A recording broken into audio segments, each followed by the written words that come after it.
कर लेते हैं। बहुत सारी चीजें पढ़ी थी मैम, कुछ नहीं बहुत सारी चीजें पढ़ी थी। मैंने आपको बताया था कि किस तरीके से कंपनी ने तीन तरीकों से बेटा अपना रूल एक्सपैंड किया था। वो कौन से तीन तरीके हैं मुझे चैट सेक्शन में बताना है। वो कौन से तीन तरीके हैं वो आप मुझे चैट सेक्शन में बताओगे। 3 वेज जिसके थ्रू कंपनी ने अपना एक्सपेंशन करना शुरू कर दिया, एक्सपैंड करने लगे अपने रूल इंडिया में। यस बताओ, let me see. Very good. Politically करा, इकोनॉमिकली करा एंड डिप्लोमेटिक तरीके से किया, है ना। पॉलिटिकली, इकोनॉमिकली, डिप्लोमेटिक तरीके से, जिसमें हमने सबसे पहले सब्सिडरी अलायंस के बारे में पढ़ा कि इसके चपेट में कौन से दो स्टेट्स आ गए थे। सब्सिडरी अलायंस की चपेट में कौन से दो स्टेट्स आ गए जिनको थप्पड़ लग गया था। कौन से दो स्टेट्स थी? Very good, Awadh and Hyderabad आने लगा भाई, अवध एंड हैदराबाद। उसके बाद हम आगे बढ़े और बढ़े तो हम किस पर आ गए थे? हमने पढ़ा था मैसूर के साथ कितनी लड़ाई हुई थी, बताओ मुझे कितनी लड़ाई हुई थी मैसूर के साथ। मैसूर जहां टीपू सुल्तान हैदर ने था, टीपू सुल्तान ने अपने मालाबार पोस्ट से ट्रेड करना बंद करवा दिया। लोकल मर्चेंट्स को बोला आप ट्रेड नहीं करेंगे कंपनी के साथ, और साथ साथ कंपनी से ट्रेड करवाना बंद कर दिया। फ्रेंच से साथ अपनी नजदीकी बनाने लगे। तो क्या हुआ था? 4 एंग्लो मैसूर वॉर हो गई थी एंड फाइनली टीपू सुल्तान चौथी लड़ाई में हार जाता है और मैसूर भी कंपनी में आ जाता है। आइए आपका स्वागत हो गया। उसके बाद मराठास की बारी आती है। पहले मराठा जो है मिलकर मार रहा था, अब मराठा को मारा जा रहा था। तो मराठा का सपना था दिल्ली में बैठकर राज करने का, वो तो टूट गया, छन से टूट गया, सपना हो गया भाई उसका। तो फिर मराठास के साथ भी 3 लड़ाइयां हुई थी, है ना, एंग्लो मराठा वॉर, जिसमें मराठास भी हार गए थे और उनके पेशवा यानी उनके हेड को बिटूर कानपुर के पास एक जगह है वहां भेज दिया था। आप जाइए नेटफ्लिक्स एंड चिल करिए, हम आपका राजपाट संभाल लेंगे। उसके बाद पैरामाउंट पॉलिसी है जिसमें रानी चन्नम्मा किट्टूर यानी कि कर्नाटक की रानी को पकड़ा, उन्होंने एंटी ब्रिटिश मूवमेंट चलाई थी। इस पैरामाउंट पॉलिसी को चैलेंज किया था, उनको पकड़ के 1830 में उनकी मृत्यु हो गई एंड फाइनली एक लहर चल गई थी जिसके बाद एक के बाद एक हिंदुस्तान के राज्य अंग्रेजों में मिलते चले जा रहे थे। और वो कौन सी पॉलिसी थी जहां एक लहर चल गई थी? बताओ, जहां एक लहर चल गई थी। Tell me. वेरी गुड मेरे बच्चों, तुम लोग इतने अच्छे हो कि मैं जितनी तुम लोगों की तारीफ करूं उतना कम है। आई फील वेरी प्राउड कि भाई मेरे बच्चे कितने अच्छे से यहां पर पढ़ाई कर रहे हैं, कितने अच्छे से पढ़ाई कर रहे हैं। बेटा रेन्ना 1830 में मर गया था, रानी चन्नम्मा 1829 में उनकी डेथ हो गई थी। Yes labs, very good Shashank Kumar. Doctrine of labs कौन लेकर आया था? ये डॉक्ट्रिन ऑफ लैब्स पॉलिसी कौन लेकर आया था? जिसके बाद सतारा, संबलपुर, उदयपुर, जयपुर, झांसी एक के बाद एक ये अंग्रेजों में मिलते चले गए। Who introduced this policy? किसने इंट्रोड्यूस करी थी ये पॉलिसी? यस क्या आ रहा है? Late me see the names. क्या आ रहा है? क्या निकला? Very good, Lord Dalhousie. ठीक है, लॉर्ड डलहौजी ने लाए थे। अब अवध को किस बेस पर मिलाया था ये बताओ मुझे। अवध को किस बेस पर मिलाया था? अवध को क्योंकि अवध का क्या था कि भाई उनके अपने खुद के नेचुरल हेयर्स थे, अपने खुद के बेटे थे, अडॉप्टेड नहीं था, अपना खुद का प्रोडक्शन था, दूसरे प्रोडक्शन को नहीं, उनके पास दूसरे प्रोडक्शन नहीं था। तो अवध को किस बेस पर मिला लिया है? On the basis of very good clap for you students, on the basis of misgovernance। ये misgovernance की वजह से फाइनली अवध भी अंग्रेजों के में चला गया था। कब? 1856 में। कब चला गया था? 1856 में। ठीक है, ये कहानी हमने वहां पर खत्म कर दी थी। लेकिन अंग्रेज ये बोल रहे थे, अंग्रेजों ने इतना करने के बाद भी ये कह रहे थे मजा नहीं आ रहा है भाई, कुछ और चाहिए, कुछ और तरक्की बढ़ती चीजें चाहिए, अभी मजा नहीं आ रहा इंडिया के ऊपर रूल करने के लिए। तो अभी डिप्लोमेटिक तरीके से पहले स्टेट्स को हटपा, इकोनॉमिक तरीके से स्टेट्स को हटपा, पॉलिटिकली दिमाग लगा के स्टेट को हटपा। अब उन्होंने बोला यार अभी भी इतना मजा नहीं आ रहा है तो क्यों ना हम इनके अब एडमिनिस्ट्रेशन और जुडिशरी में चेंजेस करना शुरू कर दें। तब इनके दिमाग में आने लगा, रातों रात सपने आते थे इनको, आज ये चेंज करना है, आज वो चेंज करना है। जैसे इंस्टाग्राम पे वो नहीं आता ट्रांसफॉर्मेशन, आपने देखा होगा कि एक के बाद एक नए कपड़े पहन रहते हैं, तो वैसे इनको सपने आ रहे थे कि आज मैं ये चेंज करना है, वो चेंज करना है। तो भाई क्या होता है कि अंग्रेज अब क्या करते हैं, हमारी कंट्री के एडमिनिस्ट्रेटिव और हमारे कंट्री में नया जुडिशियल सिस्टम सेटअप करने की सोचते हैं। एडमिनिस्ट्रेटिव का मतलब क्या हुआ कि भाई राज्य को कैसे चलाना है, रेसिडेंट्स को अपने बैठा दिए थे, लेकिन उनको चलाना कैसे है ये अंग्रेजों ने सोचा कि इसको चेंज करते हैं, कुछ नया लाते हैं। और जुडिशरी कोर्ट्स, इनमें कैसे रिफॉर्म्स करने हैं, इसके लिए अंग्रेजों ने काम करना शुरू कर दिया। तो ये आपको कौन दिख रहा है? Who is this person? इन व्यक्ति का नाम क्या है मुझे कौन बताएगा इन द चैट सेक्शन? नहीं, ये रॉबर्ट क्लाइव नहीं है मेरे बच्चे, ये रॉबर्ट क्लाइव नहीं है मेरे बच्चे। ये आपके कौन है? ये आपको दिख रहे हैं, ही इज वॉरेन हेस्टिंग्स। ये है आपके वॉरेन हेस्टिंग्स। और ये वॉरेन हेस्टिंग्स कौन है? He was the governor general. Yes, कुछ भी नाम आ रहा है, लॉर्ड डलहौजी आ रहा है, कॉर्नवालिस आ रहा है, और क्या आ रहा है? वॉरेन हेस्टिंग्स भी आ रहा है, और क्या आ रहा है? मॉडर्न भी आ रहा है, कुछ भी नाम आ रहा है भाई। वो भाई बिना नाम के नहीं है, इसका एक पर्टिकुलर नाम है और उनका नाम है Warren Hastings. Warren Hastings was the governor general और वॉरेन हेस्टिंग्स में एडमिनिस्ट्रेशन में चेंजेस करने के लिए एक नया एडमिनिस्ट्रेटिव सिस्टम सेटअप कर दिया। वॉरेन हेस्टिंग्स ने क्या किया? सेटअप ये सेटअप नहीं बोल रहा बेटा, सेटअप न्यू एडमिनिस्ट्रेटिव सिस्टम, ठीक है भाई, क्लियर है? ठीक है, अब बताइए बैठ के सोच के क्या सोच रहे होंगे, बता मुझे कि ऐसे ही बैठे हुए हैं सोच रहे हैं हम तो ऐसे देखो दुल्हनों को ऐसा पोस्ट कराया जाता है फोटो खिंचाने के लिए, ऐसे करा देते हैं। बताइए बैठकर और इनके दिमाग में जो आया कि एडमिनिस्ट्रेटिव सिस्टम हमको सेटअप करना है, चेंज करना है, तो कौन सा गाना आया होगा दिमाग में? बताओ कौन सा गाना? मैम लिखना है, बिल्कुल लिखना है बच्चे, इसको लिखना है आपको। बताओ कौन सा गाना गाया होगा, बताओ यहाँ पर। Very good Siya ji India में कैसे रूल करें, ये तो कोई गाना ही नहीं है। हाउ टू रूल इंडिया, ये तो कोई गाना ही नहीं है। चेंज क्या था मैं बताऊंगी, वो चेंज क्या था मैं बताऊंगी, लेकिन गाना बताओ पहले। सोचता हूँ कि हाँ इंडियंस के लिए सोचे, सोचता हूँ कि वो कितने मासूम थे, कैसे क्या हो गए देखते। मसूरी हाँ तुम्हारे लिए यहाँ पर चल रहा है ना, तो नहीं गाना सोचा क्या बताओ इंडियंस के साथ लोग कैसे क्या हो रहा है, रिवोल्ट करने वाले हैं ये लोग। आप देखना आगे एक दो चैप्टर्स के बाद रिवोल्ट देखने को मिलेगा कि जो है हमने सोचा था कुछ हो गया। यस ओके, तो Warren Hastings was the governor general और नया एडमिनिस्ट्रेटिव सिस्टम इन्होंने सेटअप किया था। क्यों सेटअप किया गया था? व्हाई? तो व्हाई का आंसर क्या होगा? भाई क्यों सेटअप किया गया था? इसलिए किया गया था टू एडमिनिस्टर प्रॉपर्ली, अच्छे से भारत पर अपना राजपाट चलाने के लिए, बैठकर अच्छे से राज्य करने के लिए नया एडमिनिस्ट्रेशन सिस्टम चेंज किया गया था, पर्टिकुलरली इन जुडिशियल सिस्टम, खास तौर से जुडिशियल सिस्टम में। ठीक है बेटा, जुडिशियल सिस्टम में सबसे ज्यादा चेंजेस करने को आपको देखने को मिलेंगे। आगे मैं आपको यही बताऊंगी, पहले एडमिनिस्ट्रेटिव पढ़ेंगे फिर जुडिशियल पढ़ेंगे। ठीक है चलो, तो एडमिनिस्ट्रेटिव रिफॉर्म्स क्या क्या करे थे लिख लीजिए यहाँ पर, give the heading administrative reforms, give the heading administrative reforms. क्या क्या एडमिनिस्ट्रेटिव रिफॉर्म्स करते हैं? एडमिनिस्ट्रेटिव का मतलब समझते हो? एडमिनिस्टर करना, राजपाट चलाना। ठीक है आई बात समझ में? तो जो बेटा ब्रिटिश की जो आपकी प्रेसिडेंसी थी, आप कह सकते हो ब्रिटिश की टेरिटरीज थी, एडमिनिस्ट्रेटिव की अपन बात कर रहे हैं, तो जो बेटा ब्रिटिश टेरिटरी देखो अभी क्या है, ब्रिटिश के अंडर में कौन है? बंगाल है, फिर आपका मैसूर आ गया, मराठा आ गया, दिल्ली आ गया, उड़ीसा आ गया, आगरा आ गया, संबलपुर, सितारा और झांसी, अवध, है ना, हैदराबाद। तो कितने सारे स्टेट्स जो है अब अंग्रेजों के अंदर आ चुके हैं। अब उन्होंने सोचा क्यों ना इनमें हम अच्छे से एडमिनिस्ट्रेशन करें, और इन्हीं स्टेट्स पर एडमिनिस्ट्रेशन करने के लिए उन्होंने चेंजेस करना शुरू कर दिए। तो जब ब्रिटिश टेरिटरी थी, जितनी मैंने आपको स्टेट्स अभी गिनवाई है, ये जितनी टेरिटरी थी, इसमें क्या था बेटा, ब्रिटिश टेरिटरी जो है वो 3 प्रेसिडेंसीज में डिवाइडेड थी, डिवाइडेड इनटू 3 प्रेसिडेंसीज। लिख लीजिए, डिवाइडेड इनटू 3 प्रेसिडेंसीज, ठीक है। 3 प्रेसिडेंसीज का मतलब क्या है कि उन्होंने डिवाइड कर दिया था कि भाई आपका बंगाल एक प्रेसिडेंसी होगा, मैसूर मराठा दूसरी प्रेसिडेंसी में आएंगे, और सतारा वगैरह ये मद्रास बॉम्बे की प्रेसिडेंसी में आएंगे, तो डिवाइड कर दिया था। ठीक है, उन्होंने 3 प्रेसिडेंसीज बना ली थी। कौन सी बेटा 3 प्रेसिडेंसी थी? कौन सी बेटा 3 प्रेसिडेंसी थी? सबसे पहले आती है आपकी बंगाल प्रेसिडेंसी, ठीक है, बंगाल प्रेसिडेंसी, ठीक है, बंगाल प्रेसिडेंसी। दूसरा आपकी आती है मद्रास प्रेसिडेंसी, ठीक है, मद्रास प्रेसिडेंसी। पहले मद्रास बोलते थे, ठीक है, आज क्या बोलते हैं इसको मद्रास को? आज क्या बोलते हैं मद्रास को? कोई पता है किसी को मद्रास को क्या बोलते हैं? यस, बंगाल बोलते हैं। लो, बंगाल तो बोलते नहीं है, मद्रास, मद्रास चेन्नई बोलते हैं क्या? वेरी गुड भाई, वेरी गुड। एक है आपका बंगाल, एक है आपका Madras, and the third one was your Bombay presidency, third one was your Bombay presidency. Clear है? ये 3 प्रेसिडेंसी अंग्रेजों ने अपनी बनाई थी। हर एक प्रेसिडेंसी में इनका अपना एक गवर्नर बैठा था, यानी बंगाल है तो बंगाल में गवर्नर बैठा हुआ है, ठीक है। अगर मद्रास है तो मद्रास में उनका अपना एक गवर्नर बैठा हुआ है, और अगर बॉम्बे है तो बॉम्बे में भी अपना एक गवर्नर उनका बैठा हुआ है बेटा, एडमिनिस्ट्रेशन करने के लिए। और सबसे इंपॉर्टेंट बात, अति महत्वपूर्ण, वेरी गुड, चेन्नई आ गया भाई, अति महत्वपूर्ण बात यह है कि इन प्रेसिडेंसीज का हेड कौन था? इन प्रेसिडेंसीज का बेटा हेड कौन था? Governor general. कौन था बेटा? Governor general. ध्यान रखिएगा, गवर्नर अलग चीज है, गवर्नर जनरल अलग चीज है, ठीक है, इसमें कोई कंफ्यूजन है। हर प्रेसिडेंसी का हमें गवर्नर बैठा हुआ था, और इस प्रेसिडेंसी का हेड कौन था? एक गवर्नर जनरल था। सेम यहाँ पर हेड कौन है? गवर्नर जनरल, ठीक है, गवर्नर जनरल। ऐसे इनका हेड कौन था? गवर्नर जनरल, ठीक है भाई, गवर्नर जनरल। इसको समझने में कोई दिक्कत है? किसी को कंफ्यूजन है गवर्नर और गवर्नर जनरल में? कोई कंफ्यूजन है तो बताओ, कोई अगर इसमें कंफ्यूजन है तो बताओ। तो इस तरीके से प्रॉपर्ली एडमिनिस्ट्रेट करने के लिए उन्होंने क्या किया? डिवाइड कर दिया कि भाई ये बंगाल प्रेसिडेंसी है, ये मद्रास प्रेसिडेंसी है, ये आपकी बॉम्बे प्रेसिडेंसी है। अब इन प्रेसिडेंसीज को कंट्रोल करने के लिए गवर्नर बनाया गया, ठीक है, बैठाओ इन गवर्नर को, और ऑल ओवर प्रेसिडेंसी का मालिक कौन है? वो है आपका गवर्नर जनरल। सेम ऐसे देख लो, जैसे यूपी है, ठीक है, अब यूपी में बहुत सारे डिस्ट्रिक्ट्स हैं आपके, है ना, यूपी में बहुत सारे डिस्ट्रिक्ट्स हैं, हर डिस्ट्रिक्ट में आपका बैठता है डीएम, है ना, तो ये डीएम क्या है? डीएम हो गया बेटा आपका गवर्नर, डीएम क्या हो गया बेटा? गवर्नर हो गया, ठीक है, गवर्नर हो गया, डीएम क्या हो गया बेटा? आपका गवर्नर हो गया। और इस पूरे प्रेसिडेंसी यूपी के हेड कौन है? तो ये हो गए आपके योगी जी, ये हो गए आपके योगी जी। तो ये है आपके गवर्नर और ये है आपके गवर्नर जनरल। तो ये खाली जी है और ये आपके जीजी है। क्लियर है? जी और जीजी में फर्क है, एक होता है जी से जीजा जी, और एक है जीजी, तो जीजी हो गई आपकी बहन। लेकिन यहाँ पर वो जी और जी अलग है। जी इज योर डीएम, जो हर डिस्ट्रिक्ट में बैठा होता है, वो गवर्नर होगा, और योगी जी पूरे प्रेसिडेंसी यानी पूरे यूपी के हेड है, तो he is the governor general. Okay, clear? ठीक है, तो ये सिस्टम था आपके एडमिनिस्ट्रेशन का, ये सिस्टम था बेटा आपके एडमिनिस्ट्रेशन का कि किस तरीके से देखो उन्होंने अब एडमिनिस्ट्रेशन में अपनी लोगों को बैठा दिया। क्लियर है? अब आते हैं और देखते हैं जुडिशियल सिस्टम क्या था। अब देखते हैं कि जुडिशियली क्या उन्होंने चेंजेस करे। So give the heading judicial system, judicial system में क्या-क्या चेंजेस करे। Ready for this? Yes ma'am, ready है मैम। चलिए, तो देखो क्या हुआ था बेटा 1772 में एक नया सिस्टम ऑफ जस्टिस इंट्रोड्यूस किया गया। न्यू सिस्टम ऑफ जस्टिस, नया सिस्टम बनाया कि भाई अब हम जो है अलग तरीके से कोर्ट कचहरी करेंगे। क्या सिस्टम बनाया गया? 2 नए कोर्ट्स बनाए गए। लिखिए इसमें 2 new courts. New system of justice का मतलब क्या हुआ? 2 नए कोर्ट्स बनाए गए कि हर डिस्ट्रिक्ट में, हर एक डिस्ट्रिक्ट में 2 कोर्ट्स होंगे, 2 कोर्ट्स, ईच डिस्ट्रिक्ट 2 कोर्ट्स। और वो 2 कोर्ट्स कौन से हैं? एक होगा आपका, लिखिए इसमें क्रिमिनल कोर्ट, यस, एक है आपका क्रिमिनल कोर्ट, और दूसरा है आपका सिविल कोर्ट। ये 2 तरीके के नए कोर्ट्स बनाए गए, ठीक है। अब क्रिमिनल कोर्ट का मतलब क्या समझ रहे हो? वेरी गुड मयंक, दीवानी अदालत एंड फौजदारी अदालत, मैं कह रही अदालत, ठीक है। क्रिमिनल कोर्ट का मतलब क्या हुआ? फौजदारी अदालत, yes, very good. And civil court का मतलब क्या हुआ? दीवानी अदालत, दीवानी कहते हैं ये दीवानी मस्तानी हो गई, ठीक है, ये दीवानी दूसरी है, ये दीवानी दूसरी है, ये आपकी दीवानी अदालत, फौजदारी अदालत एंड दीवानी अदालत, जिसको आप इंग्लिश में बोलोगे criminal court and civil court. अब मुझे कोई बता सकता है कि फौजदारी अदालत या क्रिमिनल कोर्ट में किस तरह के केसेस आते होंगे, किस तरह के केसेस होंगे? डिफरेंस क्या है बेटा? अभी मैं आगे बताऊंगी डिफरेंस क्या है, ये मैं आपको आगे बताऊंगी। अभी मुझे ये बताओ कि इस वाले कोर्ट में, जहां क्रिमिनल कोर्ट है, इसमें किस तरह के केसेस आते होंगे? यस, फौजदारी अदालत में, यस बताओ। Land murder case, crime, murder, robbery, very good, यहां पर आते होंगे। चोरी के केसेस आते होंगे, ठीक है, क्राइम के केसेस आते होंगे, जिसने कोई गुनाह कर दिया, मर्डर अगर किसी ने किसी की हत्या कर दी, तो इसमें आते हैं आपके इस तरह के केसेस लाइक जानकारी के लिए आपके, जैसे रॉबरी, ठीक है, रॉबरी, क्राइम, मर्डर, एक पिक्चर भी है, हीरो कौन है? और इसमें कैसे आते होंगे आपकी सिविल कोर्ट में लैंड प्रॉपर्टी, दीवानी इसको बोल रहे हैं, तो दिस मींस इसमें से पैसे से रिलेटेड चीजें इसमें आती है, लैंड प्रॉपर्टी केसेस।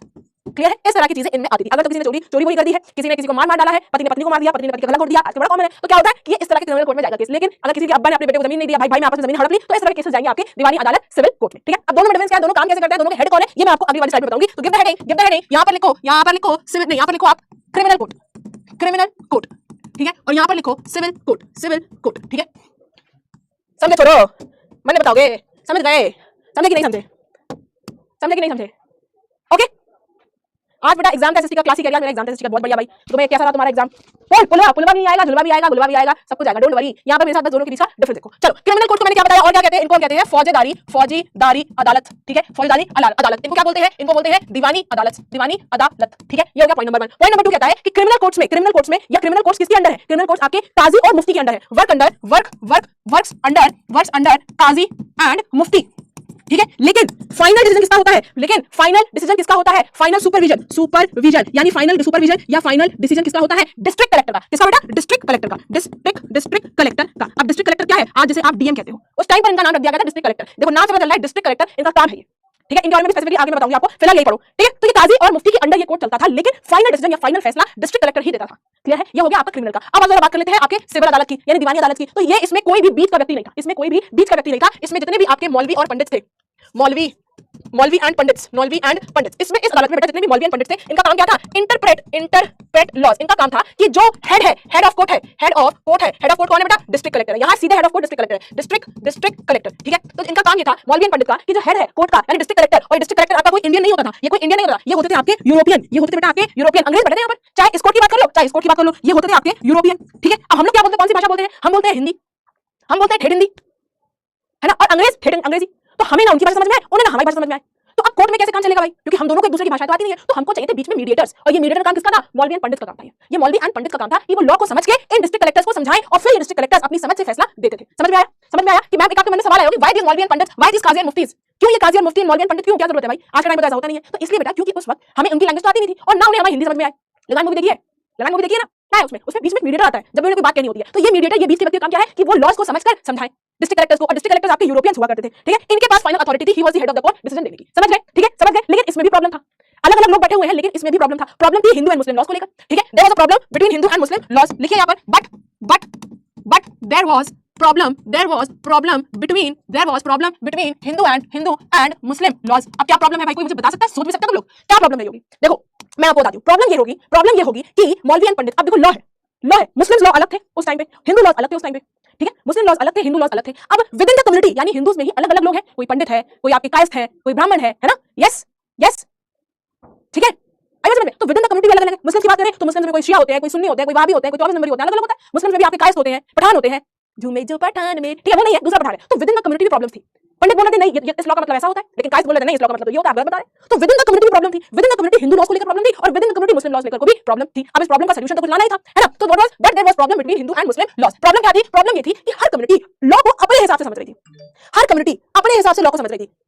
हमेशा लॉ को समझने में लोगों के अलग अलग व्यूज थे। तो प्रॉब्लम क्या थी, प्रॉब्लम थी to understand law different opinions within one community, एक ही कम्युनिटी के अंदर, चाहे वो हिंदू की बात हो चाहे वो मुस्लिम की बात हो, एक ही कम्युनिटी के अंदर ये प्रॉब्लम थी कि लोग अपने हिसाब से लॉ को समझ रहे थे। अब इस लॉ में इस चीज से छुटकारा पाने के लिए, इस प्रॉब्लम से निकलने के लिए एक रास्ता निकालना था, ठीक है। तो क्या हुआ, टू ब्रिंग यूनिफॉर्मिटी का मतलब समझते हो, यूनिफॉर्मिटी का मतलब होता है सबको एक जैसा समझना। यूनिफॉर्म, स्कूल में यूनिफॉर्म पहन के जाते हो, दैट मींस आप स्कूल में हो, सब लोग यूनिफॉर्म में, सब एक जैसे हैं। तो सभी चीजों को एक जैसा समझने के लिए एक यूनिफॉर्मिटी लानी चाहिए थी, और उस यूनिफॉर्मिटी को लाने के लिए, टू ब्रिंग यूनिफॉर्मिटी लाने के लिए 11 पंडित्स वर कॉल्ड, 11 पंडितों को बुलाया गया। काहे के लिए बुलाया गया कि इन हिंदू लॉज को आप कंपाइल करिए और इसको एक बनाइए, एक हिंदू लॉ का अलग एक किताब बना दीजिए। 11 पंडित्स वर कॉल्ड काहे के लिए, to compile Hindu digest, Hindu laws, to compile a digest of Hindu laws. ये बात समझ में आई नहीं आई बताओ। चमका in the chat section, very good Anuj Nehra ji, very good भाई। रिपीट अगेन, सागर सिंह कह रहे हैं, मैं फिर से रिपीट कर दो, रिपीट देखो ये कर दो कि देखो कोर्ट बनाया गया तो भाई कानून है, कोर्ट में चलता है, कानून चलता है। लेकिन प्रॉब्लम ये थी कि हर कम्युनिटी अपने अपने हिसाब से लॉज को समझ रही थी। कोई बोल रहा था लॉ ये कहता है, तो कोई बोलता है लॉ वो कह रहा है। तो अब इसको समस्या को समाधान लाना था। There was a problem between Hindu and Muslim laws. Problem क्या थी कि to understand law different opinion within one community, कि एक ही लॉ को समझने के लिए अलग अलग लोग अपना दिमाग लगा रहे थे। तुमने बोला ऐसा है भाई, दिमाग न घिसो तुम लोग, वैसे ही कम है, खत्म हो जाएगा। एक काम करते हैं, हम कुछ लोगों को बुलाते हैं और उनसे कहते हैं कि एक हिंदू डाइजेस्ट बना दीजिए, एक हिंदू लॉ प्रॉपर्ली आप बना कर दे दीजिए जिसमें सभी की बात आ जाए।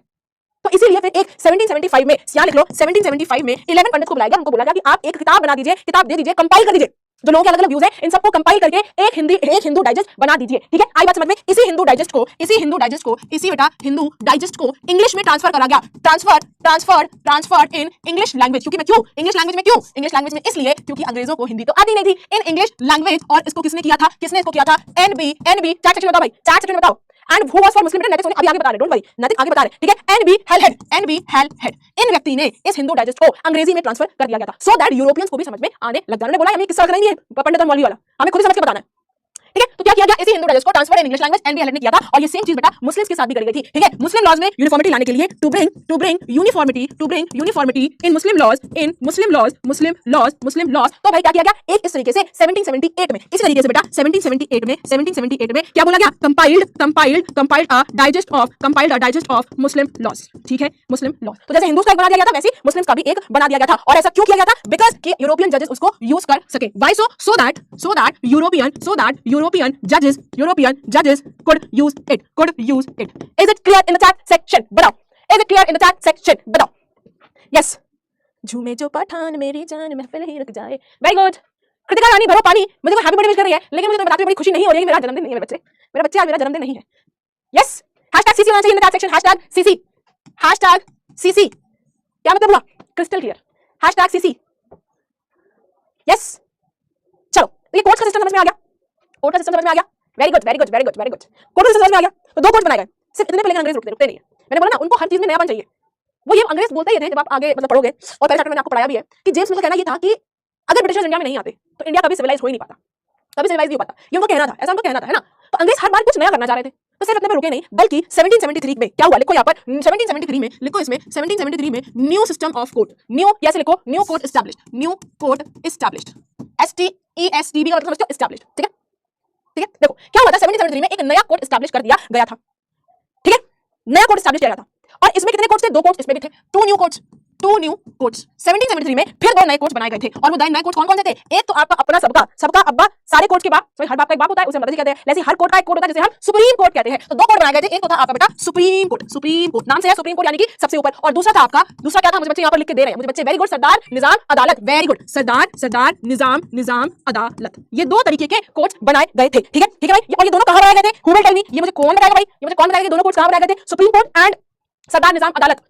Yes, who will tell me. Ma'am समझा नहीं। देखो, कोर्ट्स की बात होगी, फौजदारी और आपकी अदालत की और क्रिमिनल कोर्ट की बात होगी, अपनी दीवानी कोर्ट्स की बात होगी। इसके अलावा 1773 में एक एक्ट आया था, उसको बोलते हैं रेगुलेटिंग एक्ट ऑफ 1773। इसको बोलते हैं रेगुलेटिंग, यहाँ लिख लो नहीं तो समझोगे नहीं, इसको लिख लो रेगुलेटिंग। 1773 में क्या हुआ था, रेगुलेटिंग एक्ट आया था 1773 का, जिसमें कई सारे चेंजेस करे गए थे। उसमें एक चेंज ये भी था कि हम एक ऑल ओवर नए कोर्ट्स बनाएंगे। वो दो कोर्ट्स पहले से थे, लेकिन उन्होंने बोला हम और दो नए कोर्ट बनाएंगे, and that is your supreme court and your Sardar Nizam Adalat court. अब मुझे आप ये बताओ कि ये दोनों कहां पर थे, वेयर वर दे। तो मुझे बस लिख के बच्चे दे रहे हैं, मैम दिल्ली में नहीं है मेरे बच्चे, इट इज इन कलकत्ता। ये आपके कोलकाता, आज के टाइम में कोलकाता कहते हैं, तब हम इसे कलकत्ता कहते थे, तो तब ये कलकत्ता में बनाया गया था। यस, ओके, ठीक है, ये दोनों कोर्ट्स आपके तब बनाए गए थे। अब मैंने यहाँ पर आपको ये बताया था कि हेड कौन होता है, यहाँ पर ये डिस्ट्रिक्ट कलेक्टर होता है। तो इसके बारे में थोड़ा जान लो, डिस्ट्रिक्ट कलेक्टर क्या होता है, who is district collector. Question है आपके सामने, हु इज डिस्ट्रिक्ट कलेक्टर, कौन है डिस्ट्रिक्ट कलेक्टर, क्या काम होता है इन भाई जी का क्या काम होता है, चलो लिखो, who is the district collector.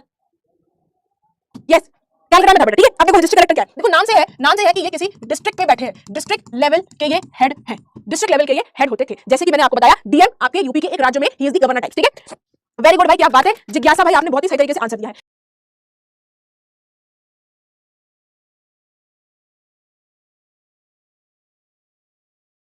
तो ये डिस्ट्रिक्ट कलेक्टर जो थे, he was the head of the district level.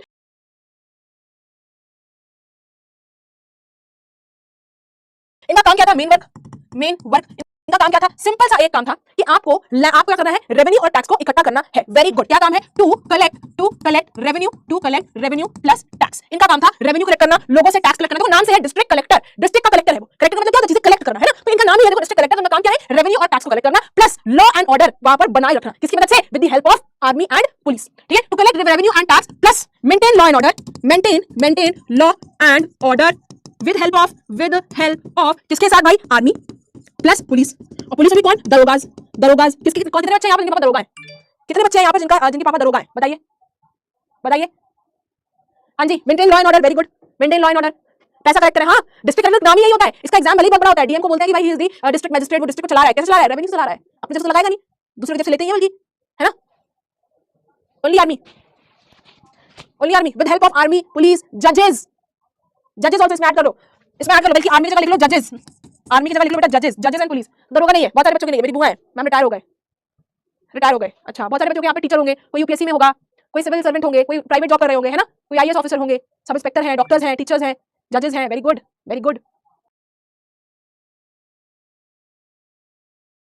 Advocate है, वेरी गुड, सूबेदार army, very good, income tax में हो भाई साहब, very good, contractor, very good. एक कह रहा है मेरे पापा पीएम है पीएम है, कैसे वाले पीएम है। ओके, तो आज वापस आ जाओ। तो इनका काम क्या था? इनका काम यही था कि भाई इनको क्या करना है, इनको चीजें कलेक्ट करनी है, रेवेन्यू कलेक्ट करना है, टैक्स कलेक्ट करना है, साथ में उस पर्टिकुलर सिटी में लॉ एंड ऑर्डर मेंटेन करके रखना है। ठीक है, अब देखो इसके ऑफिस को क्या बोलेंगे हम? ऑफिस ऑफ मेन वर्क, आपके डिस्ट्रिक्ट कलेक्टर के डिस्ट्रिक्ट कलेक्टर के ऑफिस को क्या बोलेंगे? डिस्ट्रिक्ट कलेक्टर के बेटा ऑफिस को क्या बोलते हैं? कोई बता सकता है? आज के टाइम पर उसे बहुत बोलते हैं कलेक्टरेट। क्या बोलते हैं? कलेक्टोरेट, क्योंकि वो कलेक्ट कर रहा है इसलिए उसका नाम पड़ गया कलेक्टोरेट। जिसको हिंदी में अक्सर बोलते हैं कलेक्टरेट जा रहे हैं, लेकिन इट इज कलेक्टोरेट। और अब अंग्रेजों के टाइम पर this was the new centre of power. Okay, ठीक है, ओके, तो ये चीज थी आपकी डिस्ट्रिक्ट कलेक्टर्स के बारे में। तो जुडिशियल सिस्टम हमने पढ़ लिया और मैंने आपको एडमिनिस्ट्रेशन भी पढ़ा दिया है ना? एडमिनिस्ट्रेशन एंड जुडिशियल सिस्टम दोनों मैंने पढ़ा दिया। इसके अलावा कंपनी ने कुछ बेटा आर्मी में भी चेंजेस करे थे। इतनी चीजें समझ में आई? जरा फटाफट से टैक्स सेक्शन में आग लगा दो फटाफट से। इतनी चीजें समझ में आ गई। डीसी के बारे में सब कुछ पता है, कलेक्टरेट के बारे में आपको बता दिया मैंने, उसके ऑफिस का नाम कलेक्टर था। This was the new centre of power. तो एक बार आग लगाओ सो दैट मैं आपको आज का लास्ट टॉपिक बता पाऊं कि भाई आर्मी में किस तरीके से अब इन्होंने चेंजेस करने शुरू कर दिए थे। आर्मी में चेंजेस करने शुरू कर दिए थे भाई। यहां पर आग गया, आग बहुत ज्यादा लग चुकी है। So now right here changes in army. मैंने बताया ना, अंग्रेज जो है हर चीज को बदल रहे थे हमारी कंट्री में, हर चीज को बदल रहे थे। एडमिनिस्ट्रेशन सिस्टम बदल दिया, जुडिशियल सिस्टम बदल दिया, अपना रूल एक्सपैंड कर लिया, पॉलिसी ऐसी ले आए। अब उन्होंने कहा आर्मी को छोड़े, उसको भी बदल देते हैं। तो आर्मी में भी चेंजेस करने लगे थे। देखो मैंने आपको लेक्चर 1 में बताया था, क्या बताया था? मैंने आपको ये बताया था कि पहले हमारी कंट्री में मुगलों का साम्राज्य था, मुगल एम्पायर था। ठीक है, हमारी कंट्री पहले मुगल एम्पायर था, लेकिन जब ये मुगल एम्पायर में औरंगजेब की डेथ हो जाती है, कब हो जाती है? 1707 में, है ना? 1707 में जब औरंगजेब की डेथ हो जाती है तो अब यहाँ पर एक नई पावर आ रही थी, न्यू पावर एमर्ज हो रही थी, नई पावर एमर्ज हो रही थी, जिसका नाम क्या था? ब्रिटिश। क्लियर है? ब्रिटिश। ठीक है, अब देखो क्या होता है कि आर्मी की बात करें तो अंग्रेजों के आने से पहले हमारे यहाँ मुगल की आर्मी थी, मुगलों की आर्मी थी, मुगल एम्पायर था तो मुगल आर्मी थी, है ना? मुगल एम्पायर था तो मुगल आर्मी थी। अंग्रेजों ने सोचा क्यों ना इस मुगल आर्मी में हम चेंजेस कर दें। मुगल आर्मी को उन्होंने चेंज करने की कोशिश करी। कैसे करी? कि पहले बेटा मुगल आर्मी में आपके थे इसमें कैवलरी। अब आप बोलोगे मैम ये क्या होता है? सब बताएंगे। कैवलरी थे इसमें और दूसरे इसमें आपके आते थे इन्फेंट्री। कैवलरी का मतलब क्या समझते हो? क्या समझे कैवलरी से? कैवलरी का मतलब होता है वो आर्मी सोल्जर्स जिनको घोड़ों की घुड़सवारी आती है। ठीक है, लिखो इसमें सोल्जर्स ऑन हॉर्सबैक, जिनको हम बोलते हैं घुड़सवार, जिनको घोड़ों से आपको चलना आता है। ठीक है, तो मोस्टली आपके मुगल आर्मी में या तो कैवलरी सोल्जर्स थे यानी घुड़सवार वाले सोल्जर्स थे, या इन्फेंट्री थे। इन्फेंट्री का मतलब क्या होता है? वो लोग जिनको पैदल चलने की आदत होती है। लिखो इसमें उनको पैरों के उस पे ट्रेन कराता था। मैं आपको भी फोटो दिखाऊंगी। लिखो इसमें पैदल सोल्जर। ठीक है, दोनों तरह के पहले इनके पास सोल्जर्स हुआ करते थे मुगलों की आर्मी में। वो लोग भी थे जिनको घुड़सवारी आती थी, वो लोग भी थे जो पैदल चल लेते थे। लेकिन फिर क्या हुआ? मुगलों ने अपनी आर्मी में चेंजेस करना शुरू कर दिया। पहले सिचुएशन ये थी, बट अब क्या होता है? Mughal army change. अब मुगल आर्मी बदलने लगी। कैसे बदलने लगी? क्या बदलने लगी? क्या होने लगा? क्या नहीं होने लगा?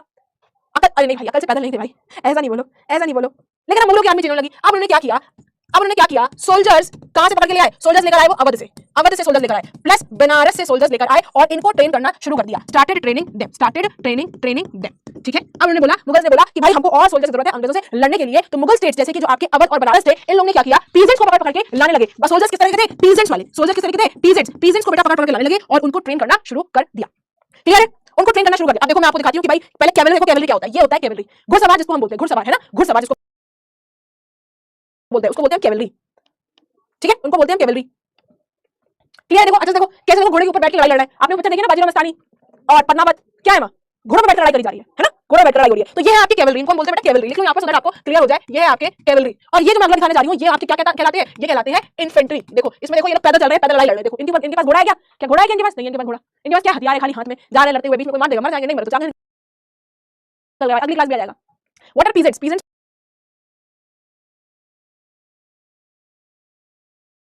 बेटा आपके एक तरीके से फार्मर्स होते हैं, तो गरीब लोग हैं, उनको पकड़ के भर रहे थे आर्मी में। ठीक है, तो पहले क्या था? मुगल आर्मी पहले इस तरीके थी जहां पर कैवलरी और इन्फेंट्री थे। यही सेम तरीका पहले कंपनी ने अपना लिया।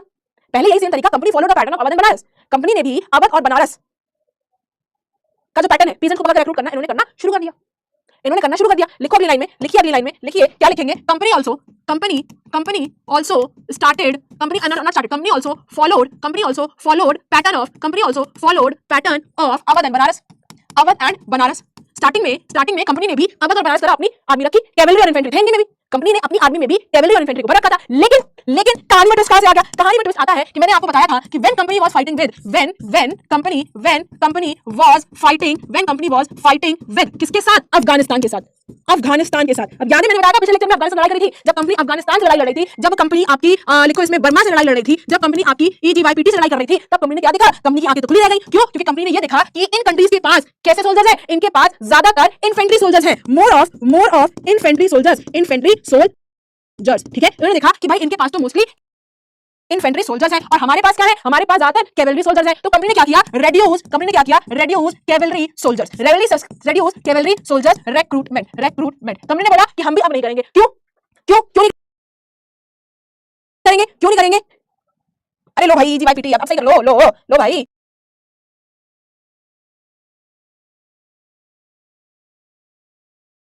EGYPT अब ठीक है।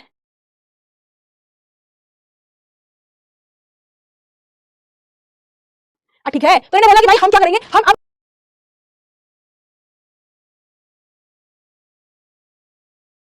कैवेलरी यानी घुड़सवार वाले सोल्जर्स को रिक्रूट करेंगे। अब हम पैदल चलने वाले सोल्जर्स को रिक्रूट करेंगे और इनको हम देंगे हाथ में बहुत बड़ी बंदूक, और उन बंदूक का नाम क्या है? बंदूक का नाम है मस्केट्स एंड मैचलॉक्स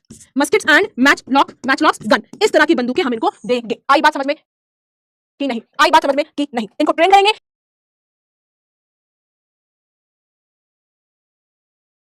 इनको इस तरह की बंदूकें देंगे, इनको बढ़िया ट्रेन करेंगे, उनको अच्छी ट्रेनिंग कराएंगे, ट्रेनिंग कराएंगे, प्रैक्टिस कराएंगे, ड्रिल कराएंगे एंड प्रैक्टिस भी कराएंगे, और इनको बढ़िया तरीके से रिक्रूट करेंगे अपनी आर्मी में।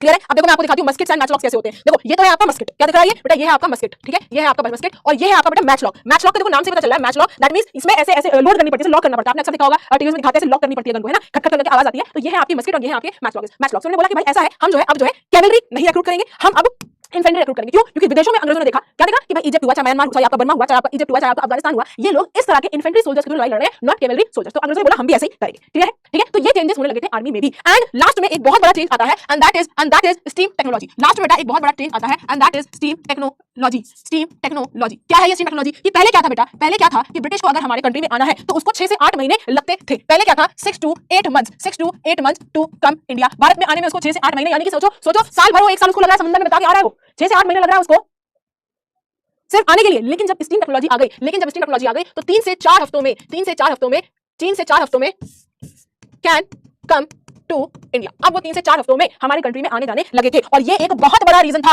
अ very big reason to conquer India.